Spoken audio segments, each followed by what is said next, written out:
Assalamualaikum warahmatullahi wabarakatuh. Bagaimana kabar semuanya? Semoga kesehatan, kebaikan selalu menyertai kita. Amin, amin, ya robbal alamin. Pada kesempatan hari ini, kita akan belajar dan berdiskusi tentang prinsip-prinsip pengembangan kurikulum PAUD. Bersama saya, Dr. M. Fadlillah, SPDI, MPDI. Berikut pembahasan selengkapnya. Prinsip-prinsip pengembangan kurikulum PAUD itu ada 10. Yang pertama, berpusat pada anak. Yang kedua, kontekstual. Yang ketiga, kompetensi dan dimensi perkembangan. Yang keempat, pembentukan kepribadian anak. Yang kelima, sesuai tahap perkembangan anak. Yang keenam, sesuai dengan cara belajar. Yang ketujuh, holistik integratif. Yang kedelapan, melalui bermain. Yang kesembilan, membangun pengalaman belajar. Yang kesepuluh, konteks sosial budaya. Artinya apa? Bahwa dalam melakukan pengembangan kurikulum PAUD atau dalam menyusun kurikulum PAUD, maka 10 prinsip ini harus digunakan. Supaya apa? Supaya kurikulum yang akan dikembangkan itu bisa memfasilitasi berbagai perkembangan dan kebutuhan anak untuk menghadapi pendidikan lebih lanjut. Yang pertama, prinsip berpusat pada anak. Artinya apa? Dalam pengembangan atau penyusunan kurikulum harus mempertimbangkan potensi, minat, bakat, perkembangan, dan kebutuhan semua anak, termasuk anak yang mempunyai kebutuhan khusus. Misalnya, kurikulum harus memuat dan memfasilitasi 6 aspek perkembangan anak, meliputi nilai agama dan moral, fisik motorik, kognitif, bahasa, sosial emosional, dan seni. Dalam 6 aspek perkembangan anak ini, tentu setiap anak itu memiliki potensi nilai agama moral, memiliki potensi di bidang fisik motorik, termasuk memiliki minat dan bakat maupun perkembangan. Maka berbagai potensi minat bakat perkembangan anak ini harus difasilitasi dalam kurikulum. Oleh karena itu, prinsip yang pertama, kurikulum harus disusun dengan berpusat pada anak. Itu prinsip yang pertama. Kemudian prinsip yang kedua adalah kontekstual. Dalam pengembangan atau penyusunan kurikulum harus memperhatikan karakteristik daerah, kondisi sekolah, dan kebutuhan anak. Nah, ini yang dinamakan kontekstual. Artinya kekinian, artinya disesuaikan dengan daerahnya masing-masing, disesuaikan dengan kondisi sekolah, disesuaikan dengan kebutuhan anak. Nah, karakteristik daerah ini misalnya kekhasan daerah. masing-masing daerah punya ciri khas tersendiri-sendiri, maka itu harus dimasukkan dalam kurikulum. Kondisi sekolah misalnya adalah kemampuan menyiapkan sarana dan prasarana maupun finansial. Jadi ini harus diperhatikan ya, ketika kita membuat program atau kegiatan sekolah, itu ya harus disesuaikan dengan kondisi daerah, memperhatikan kemampuan sekolah, serta kebutuhan anak. Nah, perlu dilakukan kajian, analisis, kira-kira yang dibutuhkan anak itu apa. Kira-kira sekolah, sarana prasarannya sudah memenuhi atau belum. Nah, itu harus jadi perhatian dalam pengembangan kurikulum. Sehingga kurikulum yang dikembangkan atau disusun itu nanti sudah sesuai konteksnya atau sudah kontekstual gitu ya. Sesuai dengan kondisi dan kebutuhan anak. Kemudian yang ketiga adalah prinsip kompetensi dan dimensi perkembangan. Substansi kurikulum itu mencakup dimensi kompetensi.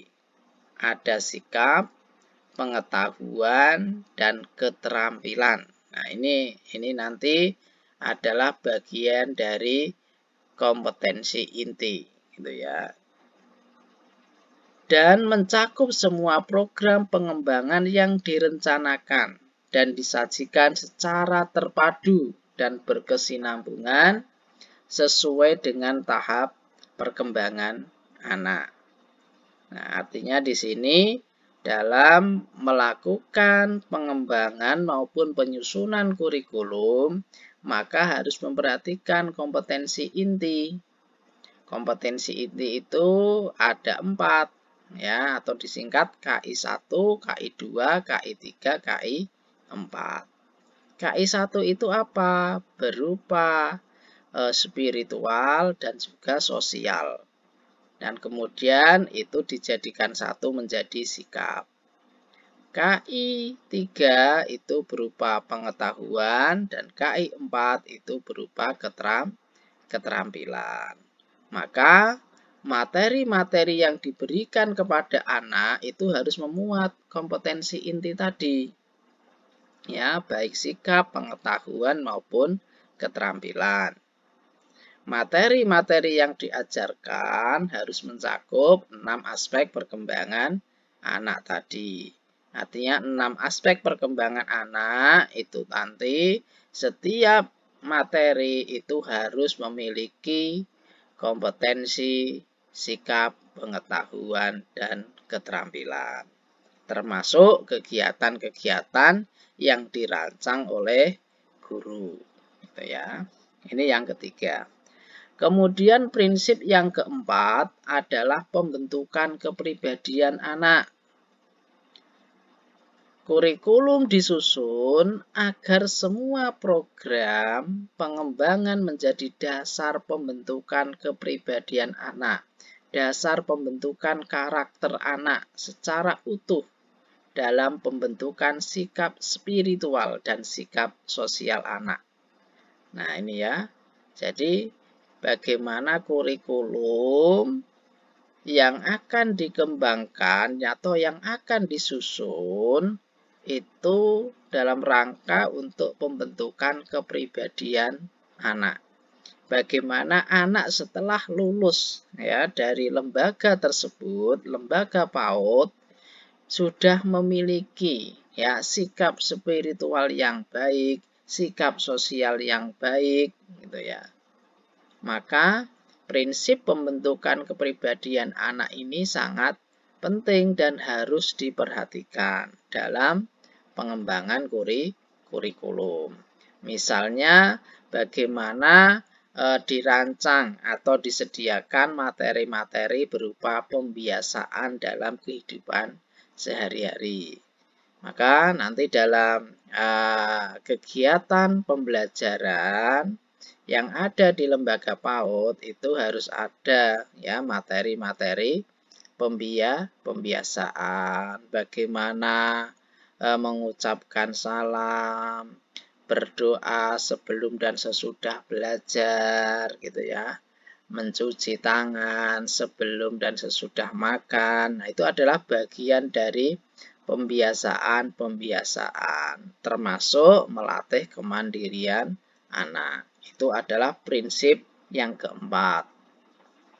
Kemudian prinsip yang kelima adalah sesuai tahap perkembangan anak. Bagaimana kurikulum disusun dengan memperhatikan tingkat perkembangan anak. Karena anak akan belajar dengan baik jika kebutuhan fisik terpenuhi, serta merasa tentram, aman, dan nyaman. Nah, di sini misalnya apa? Materi-materi pembelajarannya harus mengacu pada standar tingkat pencapaian perkembangan anak atau STPPA. Itu harus diperhatikan. Jadi harus merujuk pada STPPA. Yang berikutnya, bagaimana dalam ya proses ya kegiatan pembelajaran itu harus memperhatikan ya kebutuhan fisik anak ya, bagaimana kelasnya dibuat yang aman dan nyaman gitu ya, kelasnya dibuat aman dan nyaman. Itu juga bagian dari memenuhi tingkat perkembangan anak supaya anak bisa belajar dengan baik. Maka prinsip yang kelima ini sangat penting, bahwa kurikulum yang dirancang, yang disusun itu harus mengacu pada tahap perkembangan anak. Nah, tahap perkembangan anak ini bisa dilihat melalui STPPA, standar tingkat pencapaian perkembangan anak. Kemudian prinsip yang keenam, sesuai dengan cara belajar anak. Bagaimana kurikulum yang dikembangkan, kurikulum yang disusun itu harus mempertimbangkan bagaimana cara anak belajar, ya, yaitu dari yang sederhana ke rumit. Artinya materi-materi itu harus dibuat dari yang sederhana dulu, baru yang ke rumit. Atau dari yang konkret ke abstrak. Atau dari gerakan verbal, gitu ya, dari gerakan ke verbal, dan dari keakuan dan ke rasa sosial. Ini adalah cara belajar anak. Misalnya, sebelum belajar membaca dan menulis, anak dikenalkan dulu dengan bentuk-bentuk huruf dan pengucapannya, ya. Nanti menjiplak dulu, kemudian baru nanti bisa menulis. Jadi ada tahapan-tahapannya, dari yang mudah ke yang susah gitu ya, dari yang sederhana ke yang rumit. Nah, itu materi-materi dalam kurikulum harus dibuat, disusun, direncanakan sesuai dengan cara belajar anak. Ini prinsip yang keenam.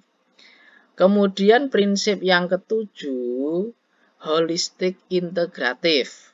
Ya, artinya apa? Kurikulum disusun dengan mempertimbangkan keterpaduan aspek dalam pengembangan anak usia dini holistik integratif atau sering disingkat PAUD HI gitu ya. Yaitu ada pendidikan, kesehatan, gizi, pengasuhan, dan perlindungan.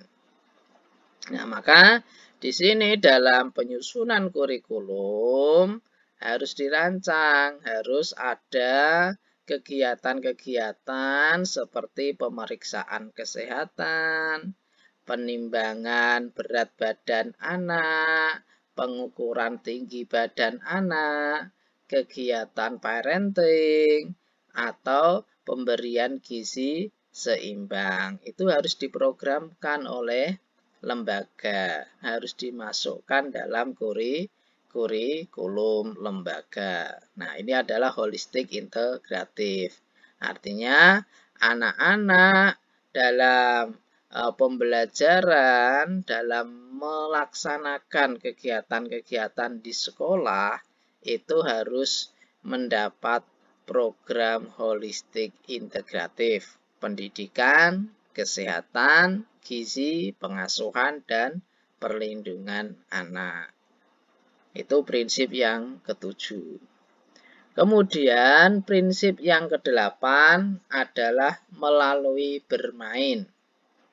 Bagaimana kurikulum disusun dengan menggunakan pendekatan belajar melalui bermain yang dirancang agar tercipta suasana yang menyenangkan, fungsional, dan efektif dalam proses pembelajaran. Ya, misalnya setiap materi atau kegiatan anak itu disampaikan menggunakan media alat permainan edukatif. Kenapa? Karena bermain adalah belajarnya anak usia dini. Maka sudah semestinya harus difasilitasi dengan alat bermain yang bervariasi. Artinya lembaga juga harus menyiapkan ya sarana dan prasarana media pembelajaran berupa alat permainan edukatif. Jumlahnya tentu saja sesuai kebutuhan, namun harus bervariasi sehingga anak bisa memanfaatkan berbagai media alat permainan edukatif untuk belajar ya melalui bermain. Itu prinsip yang ke-8. Kemudian prinsip yang ke-9 adalah membangun pengalaman belajar. Bagaimana kurikulum itu dikembangkan untuk memberikan pengalaman belajar pada anak dengan memperhatikan dan memanfaatkan ilmu pengetahuan, teknologi, dan seni yang berkembang secara dinamis. Nah, di sini saya kira sangat penting dan perlu ditekankan bahwa kurikulum itu ya harus memperhatikan ya perkembangan yang ada ya baik pengetahuan, teknologi, seni itu harus menjadi perhatian juga dalam pengembangan maupun penyusunan kurikulum. Nah, di sini misalnya adalah materi pembelajaran ya disampaikan dengan metode atau pendekatan saintifik. Ya, jadi untuk membangun pengalaman belajar anak, maka pendekatan saintifik itu sangat tepat. Misalnya di sini adalah melihat, menanya, menalar, mencoba, dan mengkomunikasikan.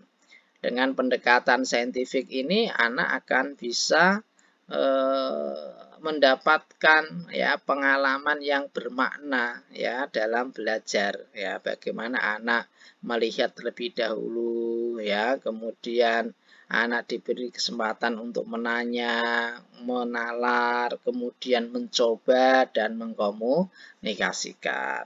Ini adalah prinsip yang ke-9. Kemudian prinsip yang ke-10 atau yang terakhir adalah konteks sosial budaya.